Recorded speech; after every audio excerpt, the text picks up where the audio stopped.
Hello and welcome to the very first Q&A. So my name is Ben, which you know because you already subscribed to the channel, and if you're not, then you're missing out. So Q&A, question answer. I'm gonna take some of the most asked questions about Hearthstone Battlegrounds that you guys either have left me in those comments down below, or Twitter, or Discord, or wherever. Some of these were video suggestions, but the thing is I can't make a video about everything because otherwise I would make 1 and 2 minute videos. For example, the style of the video, when is Nomi too late, is a question that I get asked quite often, but if I make a video on it, it's like 1 minute, so that's not worth it. So instead, I'm gonna take a bunch of video ideas and bundle them into these Q&As. So if you yourself have questions about Battlegrounds, things you don't know or want to improve on, leave them down below and maybe next time I'll answer yours. First question is a reply to one of my tweets about one of my videos. Haven't watched this yet, but wanted to tweet before I forgot. It would be helpful to see what you think are good pairs and bait pairs. I've lost more than a few games by keeping garbage around for too long. Something I see way too much, especially when doing BG reviews, is people picking up wrong pairs or just holding on to pairs way too long. Basically, I would guide you to my 10 tips video that's a bit outdated because it was from 2 or 3 patches ago, but a lot of it still applies. Especially, I deep dive into all of the early game units, for example with my F, what the best pairs are to pick up, to hero power, best triples. And also my most recent video, the early game video, talks about, well, pairs and units in the early game a little bit. If you haven't seen those, definitely check that if you're having trouble with it. But I checked some HS replay stats, and Weaver, Elemental, Micromummy, and tokens are of course the strongest units to pick up. I don't think that surprises anyone. But also Swabbies are a good triple. Swabbies are not that good to pick up, but when they're tripled before turn 6, they're actually like insane. So Swabby is not a pair bait. Otherwise, I would just pair game the good 1-stars. But one general tip is you can keep a pair around as long as you're strong, but if you're falling off, if you're dying, you need to sell it off. You can just go for the triple if your economy works out, if you don't have to float gold or be awkward about it. So if everything flows nicely, go for it. And if in the end you benefit from it, which is also something I talked about, like maybe it's not worth the triple because you're not even gonna get stronger. Next question was by OJSS on the YouTube video 4 days ago. I have a suggestion. A lot of time watching the top Battleground streamers, they will say Nomi is too late on turn 8, and another one they pick it up turn 10. Could you make a video on when Nomi is good to take or not? It's confusing for me as a mid MMR player. Not to just mid MMR players. I think a lot of people are struggling with this. Even top MMR players have to make this decision on a regular basis. So there's a reason why it fluctuates from game to game. I checked HS replay stats for Nomi, and apparently only on turn 6 Nomi has a positive win rate. Besides that, it always has a negative win rate. So if it's turn 7, it's technically, according to stats, already too late. Though if you pick it up on 9 gold, stats are not in your favor, but stats are not always super accurate. Now I'll give you some general advice if you're considering Nomi. First of all, if you don't have any direction yet, you got nothing going, and you find a Nomi, it is worth it if you don't have a good setup yet. What does that mean? If you have a good menagerie coming along and you're on tier 5 and you find a Nomi, even if it's like turn 8, I wouldn't go for it because it's such a big swap into elementals, you might just die in the process. While if you roll 2 or 3 more times and you hit a Brenner or a Lightfang or a Mythrax, you're gonna end up much stronger. Now, let's say you have double party elements or you got nothing going, and even if it's turn 9, which is pretty late, but you triple into a Nomi and 2 other things that don't matter. You take the Nomi, of course, because it's the only direction you got. So if you're helpless and you feel like Nomi's your only way out, take it. But if you're on tier 5 and 6, basically what I'm saying is if you have more potential than Nomi, don't go Nomi. If you have more potential, if you're on tier 6, you don't take Nomis anymore. You take Lil Rag, stuff like that. So if it's early, you have potential, and you have like a setup where you're bored already, don't go Nomi. Only if it's really early, if you can afford to. And if you're a hero that like Mayav or Millhouse or something that cheats gold and units basically, because they can scale faster obviously with Nomi. I'll keep it at that because Nomi is a very interesting subject, but there's no set answer to that. I hope this somewhat helped though. If you have any more questions though regarding Nomi or other direction, you can leave it down below. But I'm making a video on the mid game, which is gonna talk about direction and scaling and stuff like that in this series. Like I did the early game, mid game is coming soon, so hopefully I'll be able to talk about it in there as well. And then comes the late game. Next up is Scooter in my Discord. He said, thoughts on Mythrax? He plays a lot of Menagerie, I play a lot of Menagerie, Menagerie is fun, and Mythrax is a new unit that got introduced with the patch. It's like a reverse Lightfang, but it's worse in the sense that it scales one unit. So Lightfang scales your entire board, you like dividing your stats. You can buff Divine Shield units, cleaves, or whatever, right? Mythrax has no tribe, it can't be buffed itself, it doesn't work with Lightfang because it doesn't get buffed. You can't give it a shield, can't give it poison, it's just a pile of stats. The same reason why pirates are bad, like salty looters, they're nice, they lose to a single spore. So I would say Mythrax sometimes is bait. If you already have a really good Menagerie coming along and you don't really have the board space, don't take it.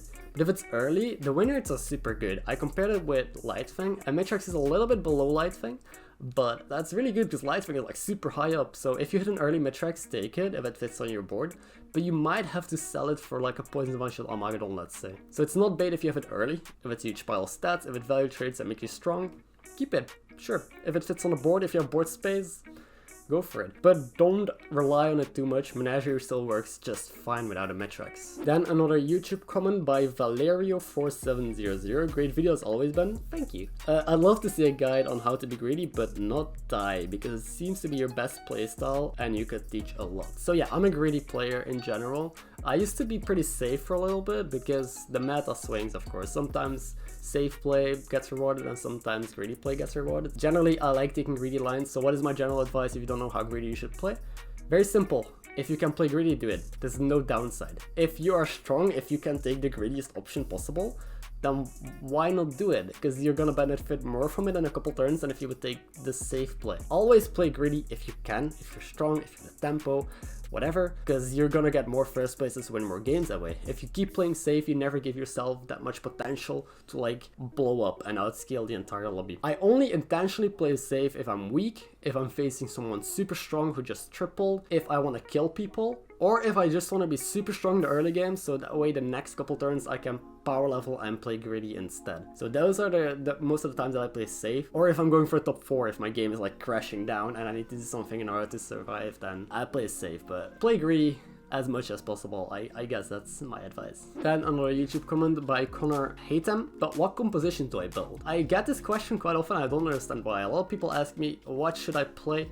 What should I do? Like, should I go Murlocs? It depends on what Bobs gives you, right? Or what hero you are. Depends on what tribes are in the lobby. If you get offered a Bran and you got 5 Murlocs on the board, you can go Murlocs. If you get offered a Lightfang, you can pivot into Menagerie. Even if you're playing Max, you triple into an early Caligos, you just go Dragons instead. Now there is a pretty obvious answer to this question. HS Replay, if you just look at compositions and the win rates, then Dragons, Big Demons, Beast, and Menagerie are all at the top. So going those strategies should like be better, I guess. And then Murlocs and Taunt composition, which is not really a real composition, but it's on HS Replay, are bad. So steer away from those. But still, I don't know how much you should trust the stats, because a good high roll Murloc build can still beat other builds like Max, for example, and a bad Menagerie build can still get bottom 4. So if you high roll with any build, it doesn't matter. If you hit the nuts, you'll always win. Don't focus too much on what composition it is, because the stats say Elementals is the 3rd worst, is all the way at the bottom, even below Pirates. Elementals below Pirates, while so many lobbies are won by Elementals. So this might be because so many people go Elementals but like a weak Elemental board on tier 4 and then just get bottom 4, and those stats are mixed into the players that get like the triple little rag and stuff like that. While Dragons might only work, like Dragons only work if you have a couple Caligos, right? Or Nadina or Razorgore. Generally when you have Dragons, you're already gonna be much stronger, while Elementals you can go very early on. So the stats, I wouldn't focus too much on it. See what you get offered. Be flexible about it. The stats don't matter too much. Just know that Dragons are insane, Max are safe, Menagerie is flexible and easy to go, Demons is like a good top 4 strategy, Murlocs are not that good unless you hit the nuts with them, like a couple Lookouts and a Bran, and besides that, like, I think that's the most important compositions. Again, another YouTube comment by Sam. His first sentence is some kind words, I appreciate it. Then 2 concepts I don't have a solid grasp of as a new player are countering and transitioning. Countering is something you learn by getting countered, true, but transitioning has been a slow process of trial and error. Thought I'd throw them out there as potential video ideas. They're really amazing video ideas, like I might do an entire series on transitioning, but that's the thing, transitioning is so complex, I can't even grasp it in one video I think. Transitioning might be one of the hardest skills you can master in Battlegrounds, together with economy. There's so many different kinds of transitioning, I'll give you a very small breakdown, and then countering is pretty easy. So countering is generally associated with tech cards compared to compositions. For example, how do you counter beasts? Well, a zap. A zap is nice because you kill the baron, you can kill the macaw, the mama bear, whatever. What is a good counter against elementals? Poison, like a spore, because they have like big stats but usually not that many shields. And when you see mechs, you think ghoul, because you get rid of the shields of the deflectables of, I mean, mechs, they all have shields, so ghoul is just a natural fit. You just need to learn how to associate, like if you see your opponent plays this tribe, you need to rewire your brain into thinking, oh, I need to roll this, or I need this, or this would be nice to get. Now there's a couple tech cards that are super flexible and fit into pretty much any composition, and that are good tempo. Like Elistra I think is the best example, because if you triple into it, it's just a good card. It got nerfed to a 4/4 reborn, still decent. It counters 4 shields, like if your opponent puts 4 shields first, they all go into an Elistra. You get to protect your board, you get to protect your taunts. Playing around Elistra is a real pain in the ass, so you gotta know what to play around. So especially these flexible tech units, you gotta play around them frequently in the late game. But specific, like if you're playing George, you know people are gonna play Ghoul, so then you gotta start playing around that as well. I think that's it for tech cards, like there's not too much to say. Or countering. Countering is mainly done through tech cards. Tech cards are associated with units and compositions, so just learn what fits with what and play around the most common ones. So like I said, transitioning, one of the hardest things about Battlegrounds, there's multiple kinds of transitioning. You got really fast transitioning in 1 or 2 turns, like 1 turn transitions, they exist. Let's look at Khadgar. You can even do one with, if you roll double Kaligos, just sell your entire board, go dragons. You also have slow transitions, which is probably harder, because you gotta know what units to let go of at what time, so you don't get too weak and die, what to put in, how to buff, how to like slowly step towards a different composition without dying. A general tip is just to look at the stats. It's very basic. The game is about stats. The big boys kill the small boys. If your guy has more HP, they're gonna value trade. If you transition, you just gotta think, first of all, is it worth it? Maybe it's not worth the transition. Maybe you just think you have to transition in your head, but it's not worth it. If in 3 turns you're not gonna be stronger after you transitioned, it's definitely not worth it. But if you see that in 1 or 2 turns your board is gonna be much stronger because now you're stuck, then you have to transition. Either in 1 turn, if you think that's possible, sell your board and play without dying. If you think you're gonna be too weak, then don't do it. If you do a slow transition, like selling pieces, putting stuff in, then every single turn ask yourself, am I not gonna die? How much stats do I remove from the board? How much do I put back in? And I think to yourself, in 2 or 3 turns, how many stats will I probably have put on the board? How many stats will I have removed? So is it worth it? Just think everything in just raw numbers, and if things are worth it or not. I'm gonna keep it at that with transitioning, because I don't want to go into 1 turn fancy transitions, but like for example, if you have Goldrin and Macaw, then you gotta sell your board, fit up beasts, you gotta find the stance. So I'm not gonna talk about very specific transitions, just about general key concepts, which is you just want to be stronger. And now the final question by City Fern. What do you think about positioning Herald of Flame? If there is a chance of Divine Shield Taunt, I won't position it first, even if it's the highest attack, and often position it before stronger attackers because you want to try to get it proc. So Herald of Flame, you can kind of compare it to the Wildfire Elemental. Wildfire is like a mix between Herald and Cleave. Cleave is generally the best of the spectrum, then you got Wildfire, and then you got Herald. Herald is okay, but falls off quickly. So if you hit an early Herald, it can destroy boards. You want to put it early. It's gonna kill a dude, kill more dudes. It's free real estate. But don't get baited into keeping it in for the value. So stats matter more on it.